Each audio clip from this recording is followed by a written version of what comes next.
And I guess Nargis, if you want to go ahead and share your screen, and then I'll start off talking a little bit about who we are. Thank you, Nargis.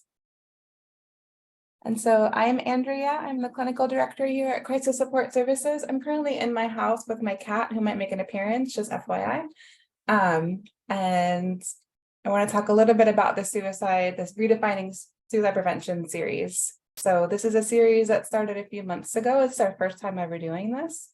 And we reached out to people in the community to talk about how they view suicide. And we've gotten such a positive response. And I want to acknowledge just everyone's warm willingness to engage.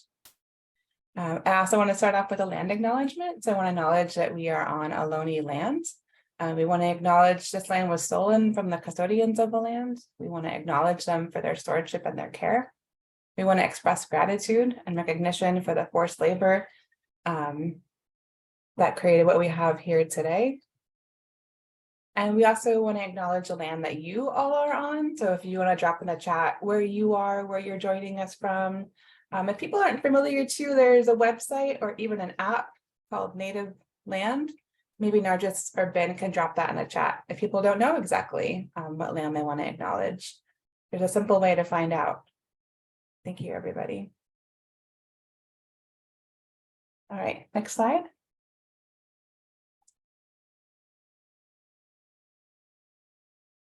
So the mission of Crisis Support Services is to provide a welcoming and safe environment. We believe that through collaboration with clients at every stage of service, healing is possible. Our values are we care from the inside out with open hearts and minds. We build connection and remain committed to growth to be the best for people that we serve. Our strategic plan is to reduce barriers and reduce stigma for those receiving services. We are Alameda County's 24-hour crisis hotline. We are always open. The building is always open. We are always here for you. We provide community education. So we have a team that goes out all through Alameda County and talks about how to recognize the signs of suicide prevention. We work in schools. We provide those services in the schools and the community. Wherever is needed, we're always wanting to meet people where they are. We also provide outpatient therapy. So we are one of Alameda County's few, if only, low cost and free outpatient grief services. So we provide individual grief therapy, groups, people who've experienced loss due to death, loss due to suicide. And then we also have a group for older adults looking to connect with one another. We provide in-home services for seniors, free or sliding scale.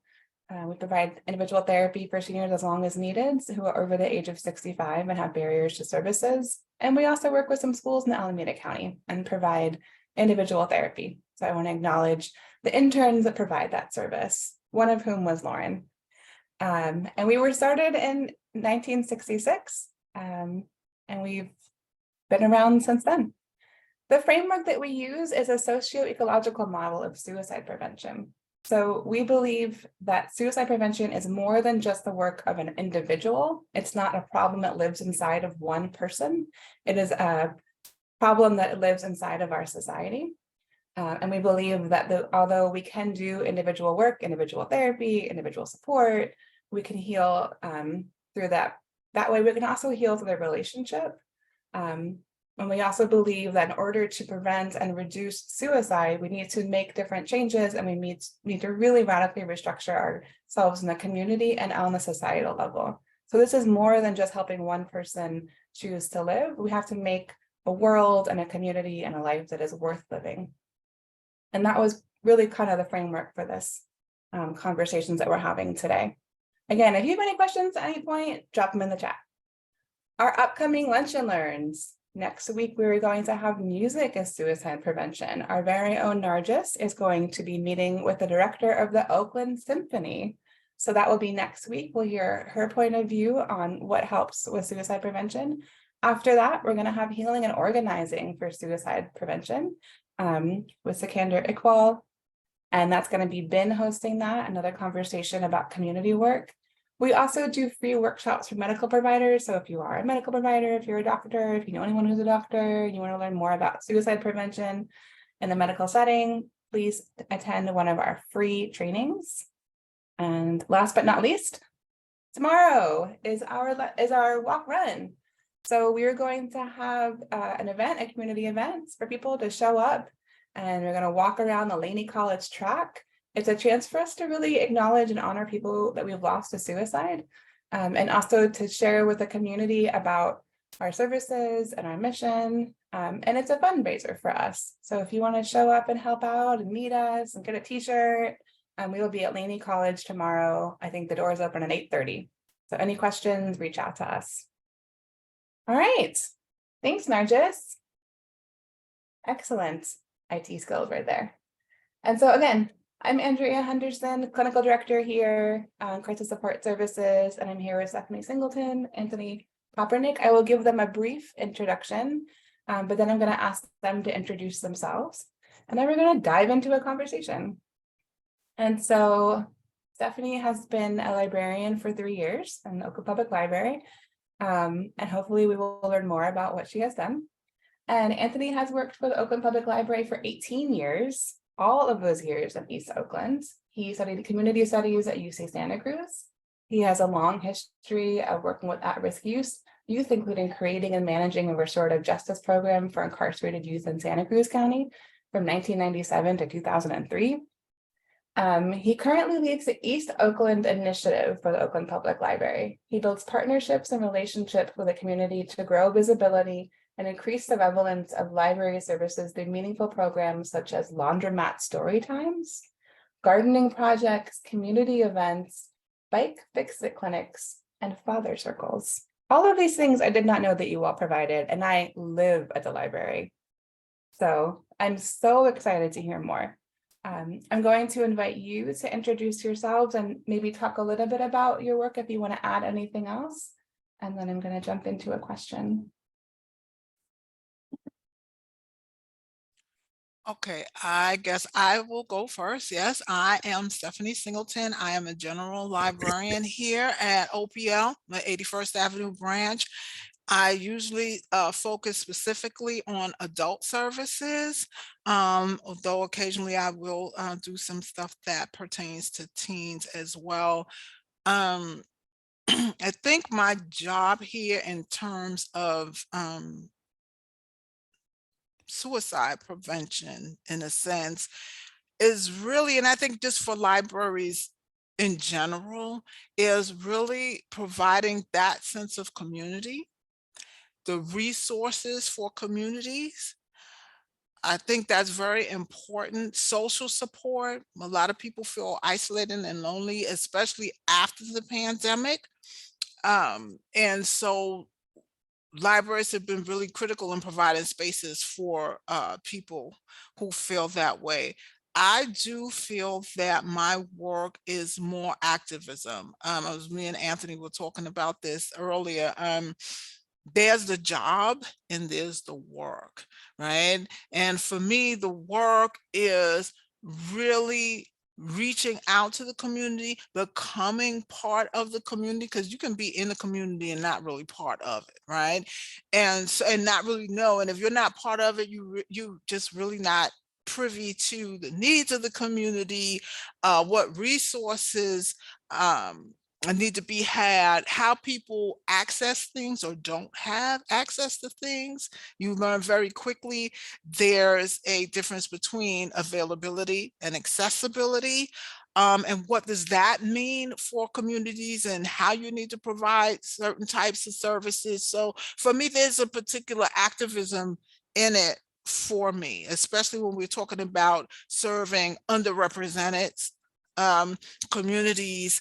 For me, it's just not a job that I just come to and, do whatever or, and leave, even though that's not a slam for people who do that. But for me, it's a much deeper reaching out, right, to the community, being a part of it, hearing people, seeing people, and responding to that, not just with the library, but also making partnerships with other organizations, as we have partnered in the past, Crisis Support Services for National Suicide Prevention Month, right?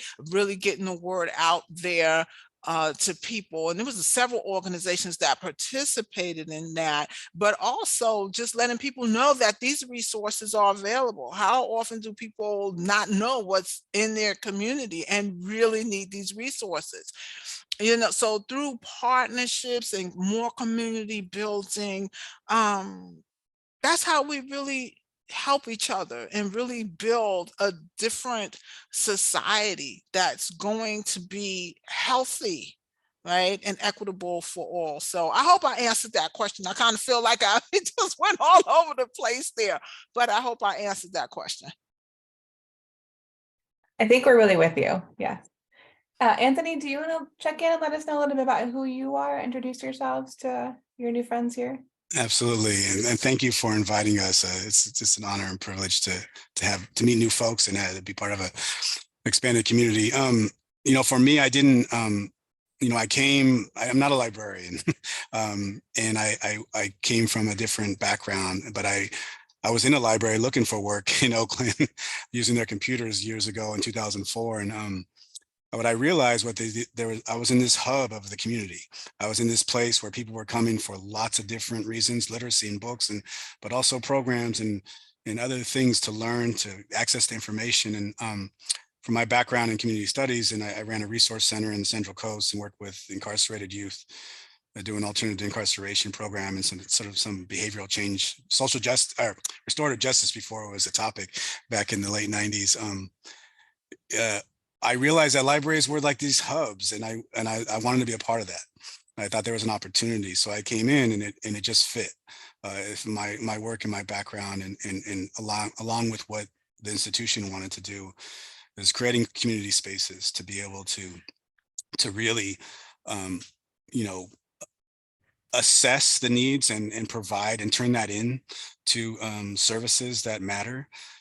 I think we opened the 81st Avenue branch. I was here back in 2011 when we opened this space, and it was a brand new canvas to do something new. There weren't the boundaries of restrictions of years of an institution or a building, and we were able to create new. And I think we hit the ground running with that, trying to find out with the community, learn, be part of, as Stephanie mentioned, and try to figure out, how do we serve, how do we create opportunities where people can come, have access, and use our resources as a city agency and as an institution that's so well respected and does such great things to expand and maintain our relevancy in difficult times. We learned that a lot. And I would say, like, during the pandemic, we learned, when we were empty and everything closed down, we were nothing without our community. We were nothing without people in our buildings. So we don't even need to exist. I mean, we talk about the importance of books, but and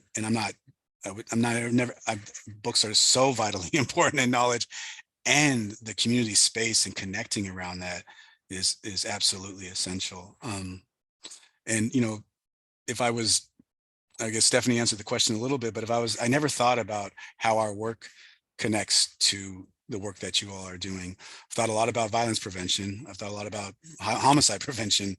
I've lost people here.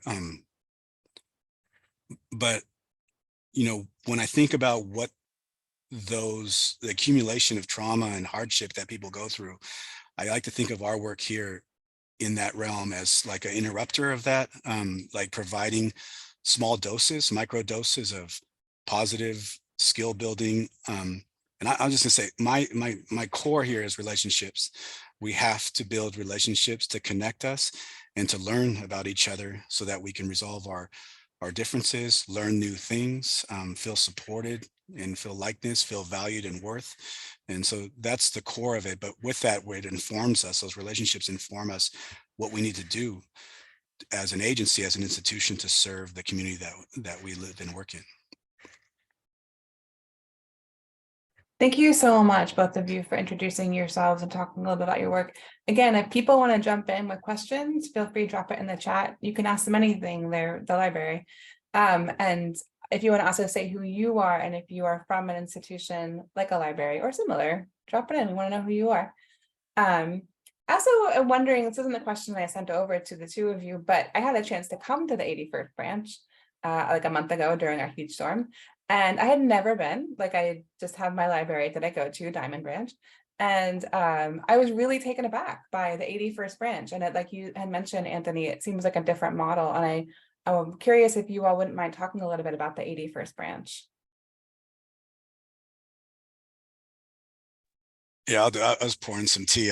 Well, 81st Avenue branch is our largest and newest branch in the Oakland Public Library system. The idea behind it's a joint use facility with two small elementary schools. So we're on OUSD campus, and we serve both as their school library and their public library. It's the first time venture for Oakland doing this. It's just basically putting together resources and really having this in-house like community of 500 students next door with their families. So it was an instant center, a populated center, and it's a great joint venture sharing resources. And or also the public library. We wanted to create a hub in East Oakland. It was at the time, this is again, it was 10 years in the making. It's been open for 12 years, but so it was like 20, they're probably thinking back 20 years on this, was to try to figure out how to bring equity and space to a community in Deep East where we didn't have that. So the idea that we have a large community room, we have a computer lab where Stephanie does some great programming around computer literacy and job club stuff we've done in the past, access to those things. And we have more computers than any other branch here. And so we wanted to create a hub of access to information and programs and services to the community where there's a lack of, Yeah. Thanks for dropping in the chat who you are, Rachel. Anybody else also can add who they are. For those people who maybe aren't as familiar with that area, that neighborhood, do you mind sharing a little bit about Deep East Oakland and the community around 81st branch? I'm going way off topic, but you all can handle it.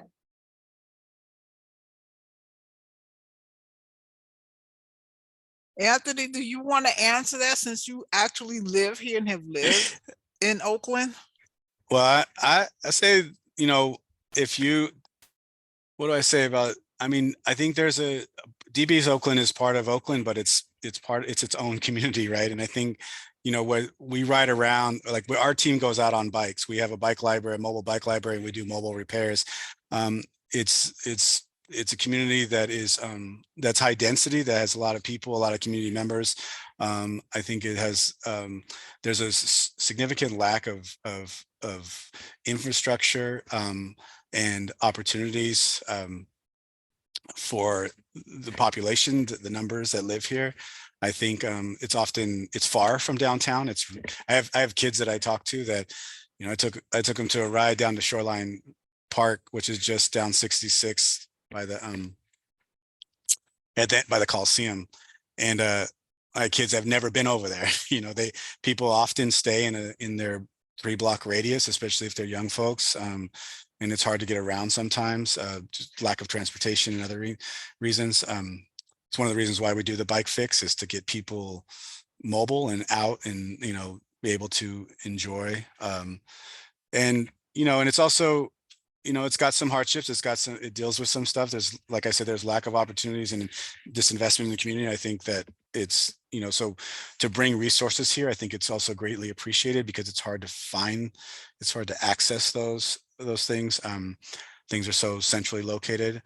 And there's still tons of pockets. I think one of the benefits about the library is that we have 17 locations spread out in Oakland. And this is our big hub in East Oakland, but we also have the Eastmont branch, and we have another one down on 88th and 93rd and Eads. So and there's still pockets that we don't have libraries that we need to get to. So in some of those places that I ride my bike through a lot, it's just high density residential without a lot of access that we would see to opportunities in downtown Oakland, for example, or even North Oakland.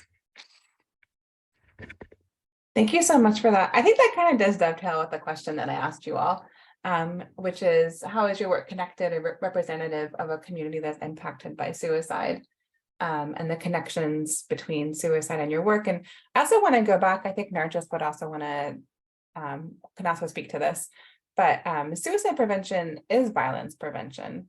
And I think that's something that people don't often look at as having an overlap, but they're very connected. I mean, one could argue that they're just two sides of the same coin. And yeah, so I think when I hear you say that you think about what Anthony, when you were saying you think about your work more as violence prevention, that you are then very much doing suicide prevention very directly. Yeah. And maybe it's not really a question that I'm asking. Well, I will, yeah, and I see that, and I think there's this, and I just never, I as I read about it, I think about it more. I'm like, because I hadn't been posed that question. I'm like, sure, it's relevant. I think, and I think it addresses that in a larger scale. I think, you know, some of our work, like, you know, one of the things we launched, or I helped launch in the about 4 years ago, was this Father Circle, and that came out of this discussion we had around the branch with a few fathers. We're talking about with new children, kind of seeking advice on what to do in situation or co-parenting relationship stuff. And we found we were sharing this knowledge base between just a few of us. So we decided, like, oh, this is helpful. And we launched this thing, and we have this dinner twice a month. It's been 4 years now.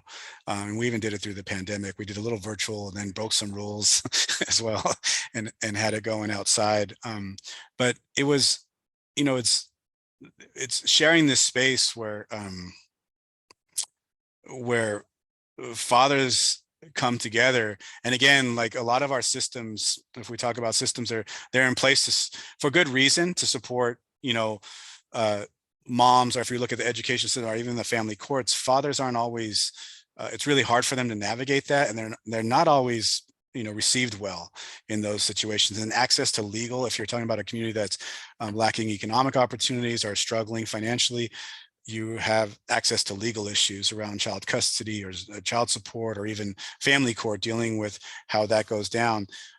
There was, you know, there's a lot of frustration. There's a lot of sadness. I mean, there's a lot of there's loss. You know, there's fathers who can't see their children. And as a father, in some of the stories I hear, and holding that space to be able to have those things and to talk about those things, it affects us greatly. You know, we want, and to hold a space where people can be vulnerable and talk about those things, and not feel like, you know, well, those angry is fine, but to not feel so desperate that they have to do something drastic or give up, I think is it's another huge piece of that. So when I came here for the boys. I wanted to interrupt some of the, I wanted to provide opportunities, because I felt like a lot of our young boys were not getting those opportunities. And then it keeps developing into all these different opportunities as we engage and have relationships where, you know, we create things together, and opportunities to learn and to interrupt whatever patterns we are that are harmful, or that are causing us a bit of a slide. You know, I just want to jump in here when you talk about violence, right? In communities, and interrupting violence. You know, we always think about like physical violence, but when you talk about underrepresented communities, there's so much violence, right? There's like the digital redlining, right, of communities. That's violent, right? There's the lack of jobs, the lack of training, right? The lack of access to not only basic technology, but advanced technology, right?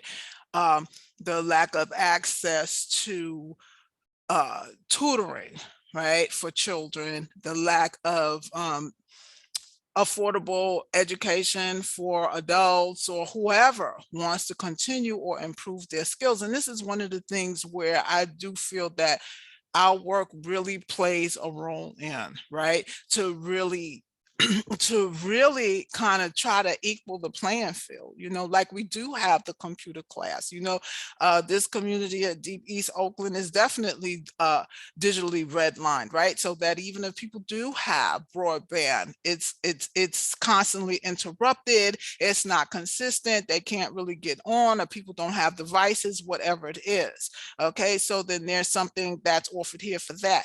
We also have offered tutoring, and we'll continue continue to offer tutoring in the fall, right, for children, because during the pandemic, so many children fell behind, and how do you help? So we did bring in organizations to come in and tutor the children. When you talk about isolation, right? I think the suicide stats went up 4% from 2020 to 2021. I'm sure a lot of that had to do with the pandemic and people just being isolated, not being able to connect.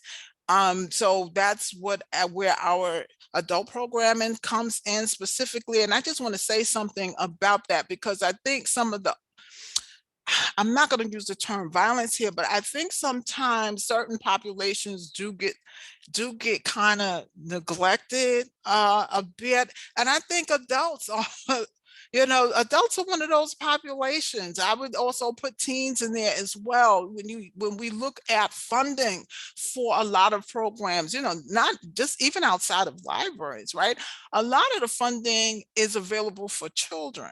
When you get to teens and adults, right, not so much. And this is problematic to me on a lot of different levels, because if the adults are not okay, the children and the teens are not going to be okay. And one of the things that libraries can do and are doing is to advocate, right? To try to change these things so that these resources are available to adults, teens, and children. So these are all the ways. I'm going to tell you, I'm just new to California, period. Okay. And I came during the pandemic. I came in 2020, right? At the height of the pandemic. But I will say this, I grew up in a neighborhood very much like East Oakland.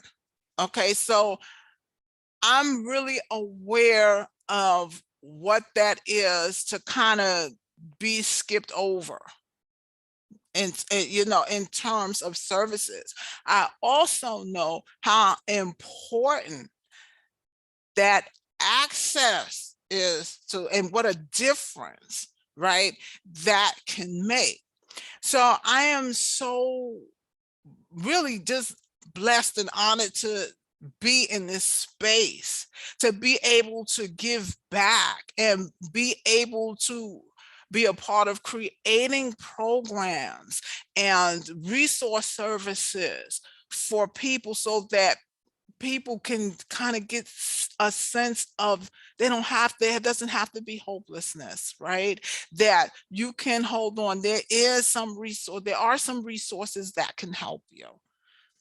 And we can help you navigate some of that, right? That's the other part, because a lot of times you can give people the resource, but then if they can't navigate it, it's almost like not having it, right? And so this is what libraries really provide communities. It really is. I don't think people, people still think of libraries as just books and, maybe you can, check out a DVD or a stream, an audio book or whatever it is. But there are so many other things we provide. I remember when I first got here, and then I'm not going to ramble anymore. I'll let you talk, Anthony. But I remember when I first got here, and somebody asked me, well, what kind of programming are you going to do, right? And it came, my first inclination, because this is during the pandemic, right? My first inclination was, well, let's get some organizations in here that do mortgage relief, that do rent relief, that do that do utility relief, right? And I remember somebody remarking, saying, I want to do something fun, right? And in my mind, I was like, well, go on and do it. You know what I'm saying? If you want to do something fun. But what I also thought was, I've been in that place where in a certain part of my life where I didn't know how I was going to get my rent paid. And trust me, it's real hard to have fun when you're in that spot. Okay. And it affects all your relationships around you, right? Because you are so stressed out. So it's like you concentrate on the fun And then great, then we can also be over here concentrating on getting help and resources to people, right? Because once you hit that despair, it is so easy to get into that suicidal ideation. And, if you just don't want to go down that rabbit hole. And we have, I think, with me and Anthony, Anthony, you can just please speak to this. I think when you talk about communities that are constantly just being battered, and dealing with all types of trauma, I mean, it just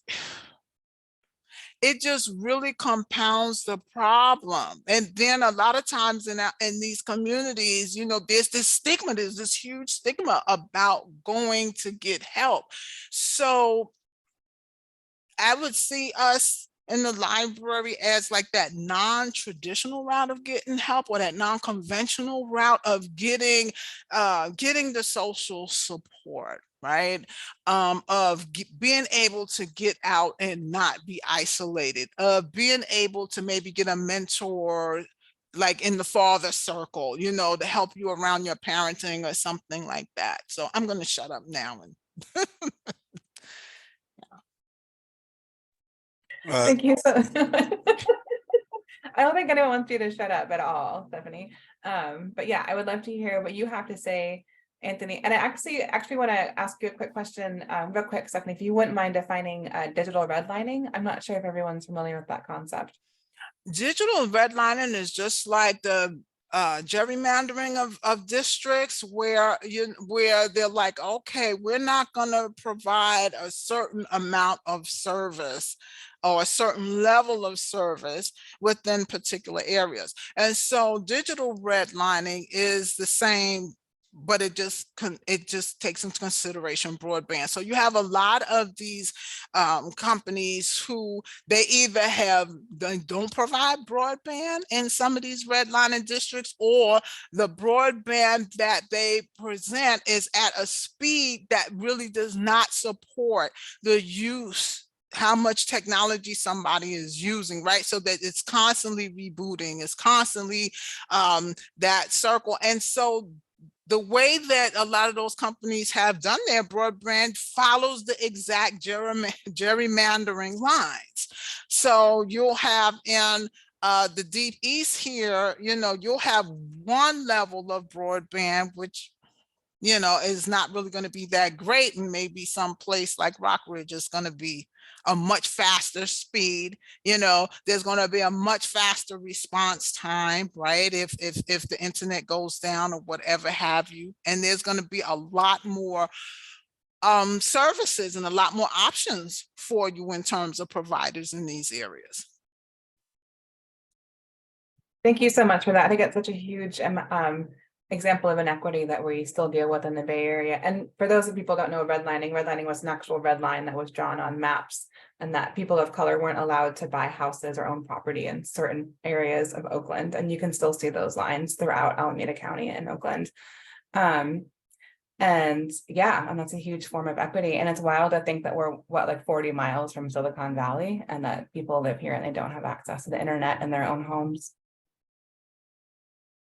Yeah, I wanted to, if I can add something on that too, because I think, there's a very intentional corporate redlining, which, I mean, Lyft actually started their bike program, but didn't do it in East Oakland. But they splashed some money in East Oakland for somebody else to try to do it, but there was no money to be made for bike share in Deep East Oakland, so they didn't bring it out here. And I think, there's companies that'll stay away from certain services because there aren't money opportunities. We are the local bike shop because of that.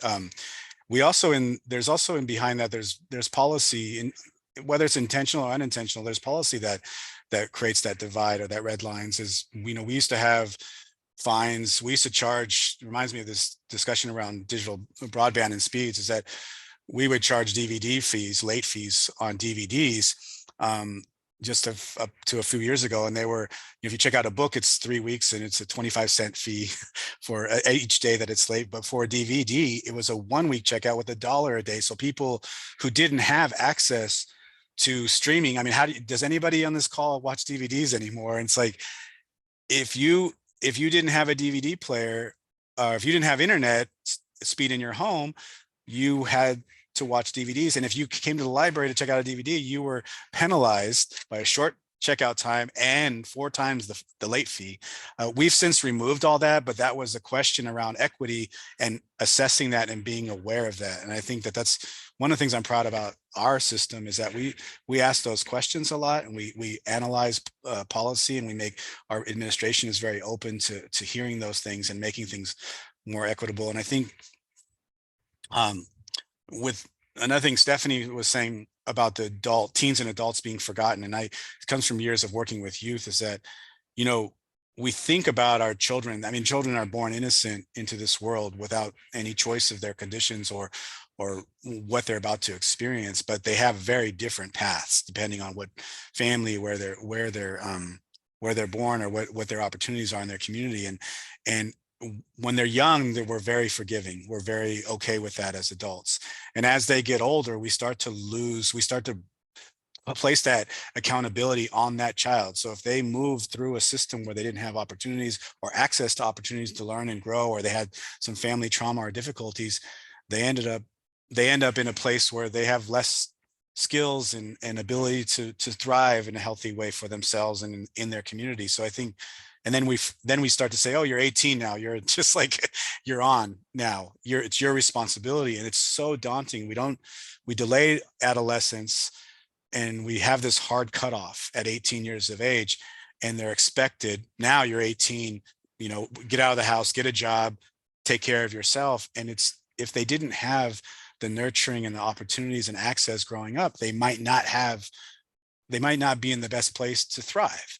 And I think, you know, what I really welcome about Stephanie coming on board is that parallels our thinking around services and resources, is that I think as adults, we often start thinking of other adults as like, well, you should be able to handle this. You know, we start placing the accountability on them, when we should be like calling them in and finding out, how do we support, what do you need, what are your needs, how do we grow together, how can we support you, and find out you know, what you're needing to make this part of your life better, to make this part of your life better. And I think that we're exploring that. We're not perfect and we're not heroes or anything big. We're just trying to, it's very intentional to try to explore those avenues with people, to respect and value them for wherever they're at, and try to figure out, okay, how do we move together in the community? How do we address our needs? How do we hold space where even our differences can be heard and we can support each other in those things? So I think it's an important piece of Stephanie coming on with this. Really,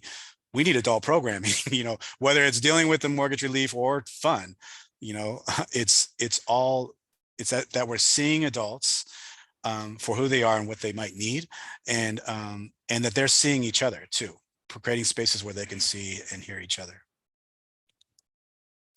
Yeah, and thank you for that, Anthony. And just to piggyback off of that, you know, it's also just unfair, because if you're going to give children so much funding, and then once they hit 15, you're like, well, not so much. It's like, well, what is that about? What are they supposed to do now?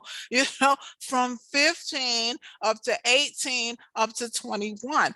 You know, it's like that nurturing is still needed. It may not be needed in the same way that it was needed when this person was 5 years old, but it's definitely still needed. And to just kind of cut people off, you know.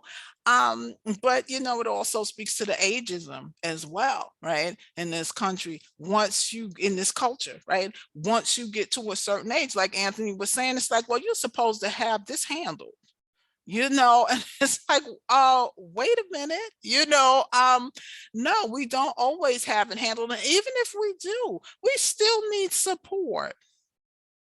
You know, we still need somebody to talk to. We're still going to get lonely. We're still going to get depressed. We're still going to get frustrated. We still need an outlet. We still need to know that we belong, that we matter, that we still have something to contribute, right, to this society, even past just whatever job that we do, or how many meals we serve, you know, to our families, or whatever. That there's something within us innately that's worth it, that we want to share with others, and we need others to see and acknowledge. I appreciate that so much, Stephanie. That was the title of the talk, right? People just want to be seen, which came out of the conversation you and I had a few weeks ago or a few months ago, when you and I were talking about why we came to you and why we wanted to have the library talk about their relationship to suicide prevention. And you had said, like, yeah, this is the work that we do. People want to be seen. And the interesting thing is that has been a theme now in all of our lunch and learns. People have different people from different occupations and different partnerships have gone back to this idea of just being seen. And I just think that's so beautiful. It's something that the library is really intentional about. I have one last question that is on my list, and then I want to hear everyone else's question. I saw Grace had a question that we'll get to. Michelle wants to talk as well. So I want to make time for that. But my final thing that I'm going to ask you all is related to the what you had mentioned, Stephanie, is the increase in suicide rates. And the CDC, I think, released a few months ago some more data, which is that there has been an increase in suicide rates among youth of color, particularly. And in the mental health field, we know we are not appropriately reaching the people who need it. We know that we're not reaching communities of color and youth of color. And so I'm curious what you all think, like, what are your thoughts and what are your hopes for your community, knowing that the need is so great and so high? Yeah, just what are your hopes for your community? One of the things that I'm really hoping is for us, as we continue to partner with other organizations, is to really break through these stigmas about what it is to need help. I think so many of us have been conditioned that to seek help for anything, not just, just mental health, but for anything is a sign of weakness. And so I really, that's what I really want, is to really normalize getting help, right? Whatever that normalized thing means, because that can also be a barrier, right? For people getting help if they're not perceived as normal, right? So that's one of the things. And again, more things for youth, more things for youth. One of the things, and Anthony had mentioned it, is, taking youth outside of their 3 blocks. That's a whole education in itself, just that whole exposure. What does that develop and open up within our youth? How many more conversations with the people who are taking them on these journeys? How many more conversations does that open up and deepen? How many more relationships does that form? How does that pique their interest in other things and what they think they may want to do? I don't think sometimes we're talking to the youth enough, and I'll put myself in it. I don't want to sit here like, I'm some expert and I'm just doing, so great and wonderful with youth. I'm learning a lot being in libraries in terms of trying to get past my own biases with youth, right? First, acknowledge my own biases about how they should be acting, right? How they should be responding, how they're supposed to treat adults, right? Really examining that. And that's what I really, overall, just for communities, period, is for all of us to really look at our stuff and not be judgmental about it, but have these really safe spaces where we can look at ourselves and we can acknowledge our biases, and we can acknowledge that, oh, we thought we knew this, but we didn't really know this. We thought we knew these people over here, but we don't really know these people here, or how it was done back in the day, right? No matter how far that goes back, how it was done back in the day is not necessarily the way it needs to be done now. And maybe how we were doing it back in the day wasn't so great, like we all want to think. And so these are the conversations that can be had when a space is safe. And libraries are really seen as a safe space. I'm just going to give like 2 examples. We have 2 patrons that come And they have challenges, right? They have challenges. And, one particular patron comes quite often. Well, both of them come quite often, but one comes and this person will say, I just come to the library because I don't want to be alone and I have somebody to talk to. I don't have anybody to talk to. I live by myself, and this person really feels that we care for this person, and we do care for this person, but that connection is so important to that person's well-being. And another person came a lot. We used to have some issues with the person acting out, but we were able to direct that person. We have something called Biblio Board we have on our site, and it's for people who want to self-publish. And come to find out, this person is such a prolific writer and it's been writing. And once we introduce this person, he has been writing, and it's like, okay, you're going to do a poetry. You're going to do a poetry reading for us. Now, how much more belonging in the community does that person feel now? I appreciate that so much. Thank you so much for sharing. Those stories are so heartwarming. Anthony, do you want to say like what your hopes are for your community? You want to share a little bit? Well, I'll say everything Stephanie just said. But I want to emphasize too that, I'm a little older, and I remember the days before we had social media, and we had such an online connection. A lot of the kids that I see here are on their bikes riding around the community. That I was like that, but we didn't have a cell phone, we didn't have Instagram, we didn't have TikTok or anything. And I think that the atmosphere of our country right now is divided and sharp against each other. There's a lot of calling out, and a lot of wedges placed in between differences. And I think what I would like to see, and I think it's slipped a lot, I think behavior for young people being out of school during that time, really, we talk about it with Teachers Next Door, how 4th and 5th graders really lost this structure of classroom and those opportunities. I worry about those kids as they move forward, what they lost in those 8, 9, 10-year-old years, or even middle school and high school.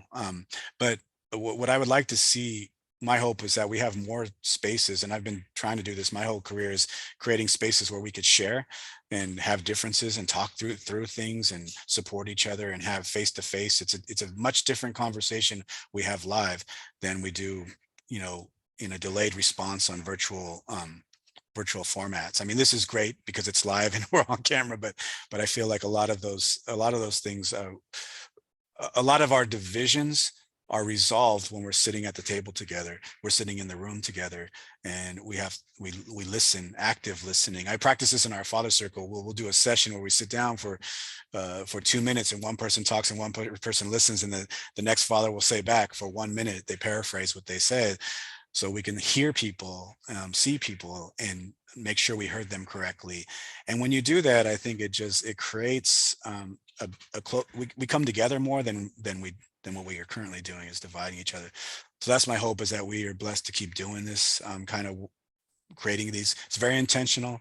We can open libraries and sit behind the desk, but it's very intentional to create engagement opportunities for our community to come, whether it's in our building or out front or somewhere at a park or at a laundromat, where we can come together and really engage and talk, and that we can continue to facilitate that.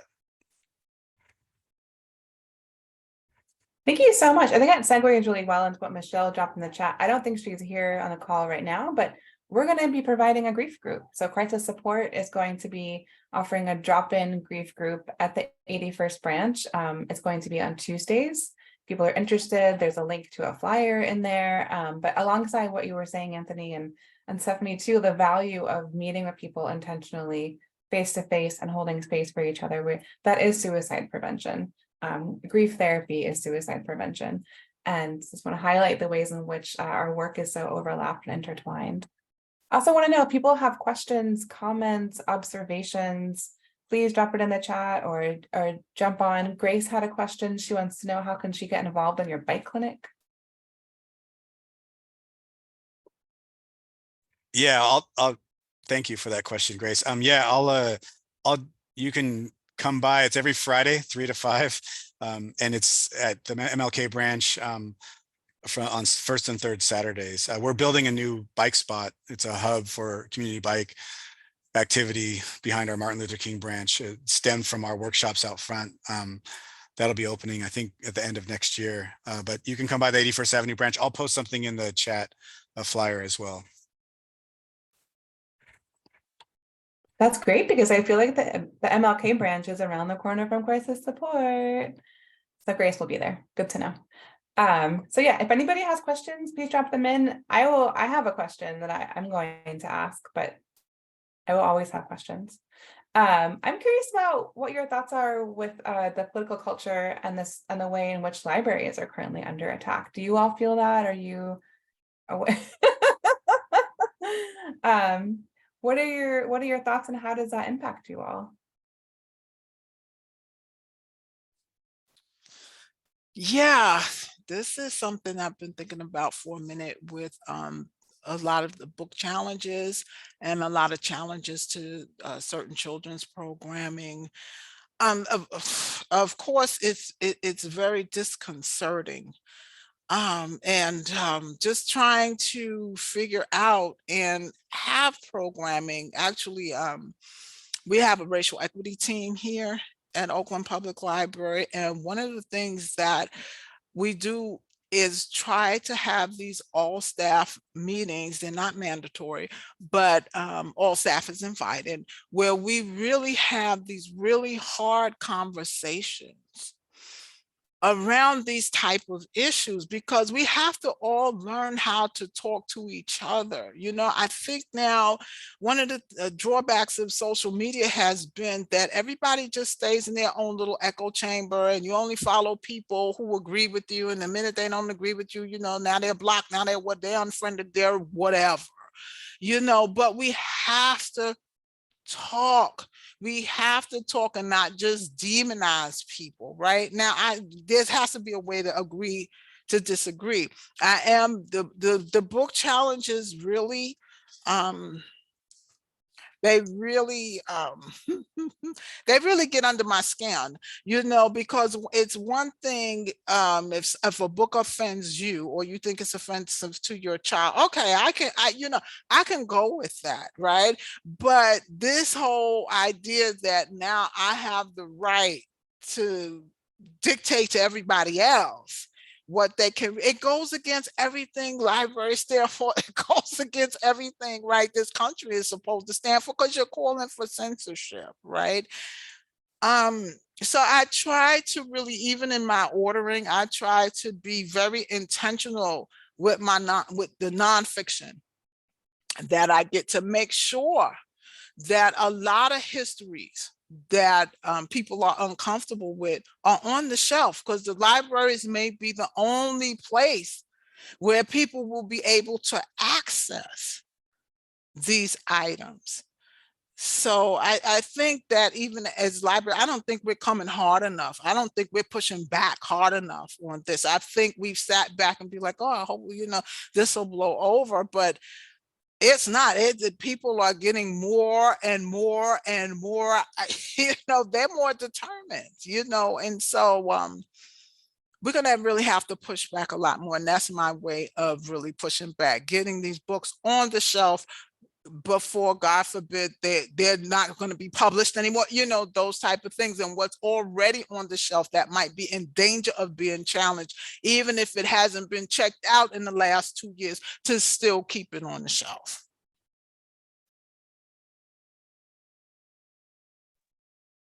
Yeah, thank you so much. I think Amanda is with you. We're with you. And Amanda also acknowledged the recent attack in, was it San Leandro, the drag queen story hour? People came and protested. I mean, it's very real in our community.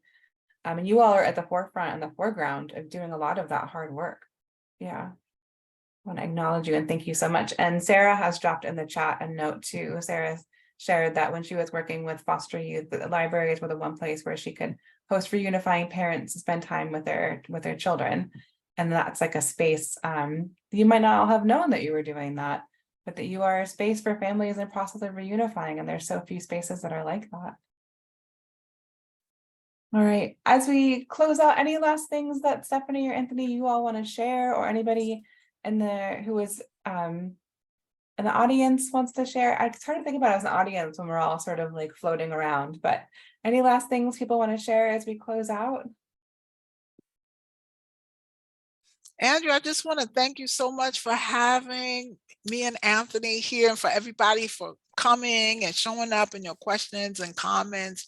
Just thank you so much, and for everything that everybody is out here doing. You know, we're all out here doing the work. There's a hand up to Mahogany. You want to go? Sure. I just want to say thank you. I really look forward. My name is Mahogany Gillum. I'm from the Oakland Women's Center, and everything that you guys have said was so true. You know, I'm recently reopening the Oakland Women's Center, and it feels I'm very lonely because the resources are so minimum. It seems like I have to stretch almost off a limb in order to get the support for the marginalized community that I represent. And so I really, really, I thank you guys for hosting this.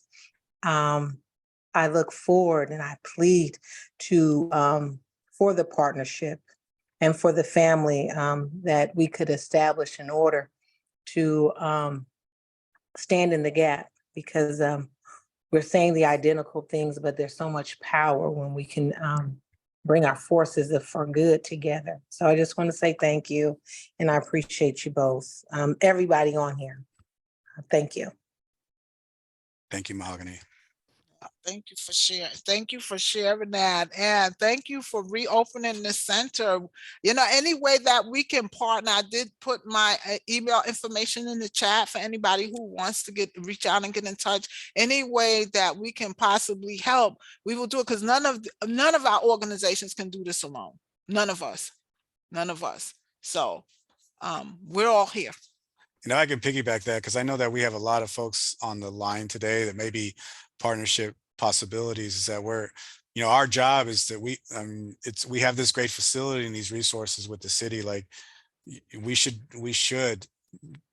partner with a lot of folks. I partner with First 5 Alameda County for our grants and our fatherhood partnership.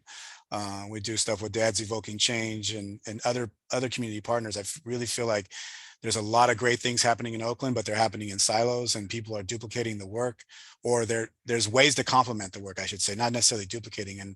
And we're great at facilitating because we have space, and we're happy to do it. So please reach out if you have ideas, if you know something, you know, come and share that with us so we can figure out how to make that happen.